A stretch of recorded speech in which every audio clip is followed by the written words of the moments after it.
Class കഴിഞ്ഞ് വരുന്ന പൊന്നൂസിന് ഒരു നൊസ്റ്റാൾജിക് ഐറ്റം തന്നെ തട്ടിക്കൂട്ടാന്ന് കരുതിട്ടോ. പണ്ട് എൻ്റെ ചെറുപ്പക്കാലത്ത് അടുക്കളകളിലെ പ്രധാന ഒരു ഐറ്റം തന്നെയായിരുന്നു കേട്ടോ ഈ സംഭവം. അതായത് അരിയുണ്ട.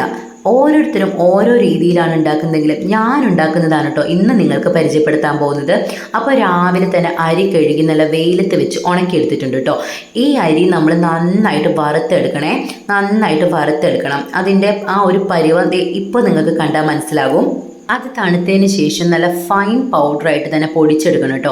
പിന്നെ ഒരുപാട് ഇൻഗ്രീഡിയൻസിനൊന്നും ആവശ്യമില്ല. നാളികേരം, ശർക്കര, ഏലക്കായ, ഇത് മാത്രം മതി.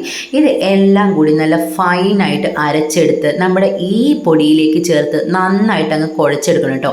പിന്നെ ഈ ഉണ്ട ഉരുട്ടാന്ന് പറയുന്നത് ഒരു പ്രത്യേക കഴിവ് തന്നെയാണ്. അത് പഠിച്ചാൽ തന്നെ കിട്ടുള്ളേ. ഞാൻ ചുമ്മാ പറയുന്നതാണ് കേട്ടോ. നമ്മുടെ നേരം പോകാൻ ഏറ്റവും നല്ലതാണ് ഈ ഉണ്ട ഉരുട്ടൽ പരിപാടി. അങ്ങനെ ഒരെണ്ണം കഴിച്ചു നോക്കി. നല്ല സൂപ്പർ ടേസ്റ്റാണ്. എല്ലാവരും ട്രൈ ചെയ്യണേ.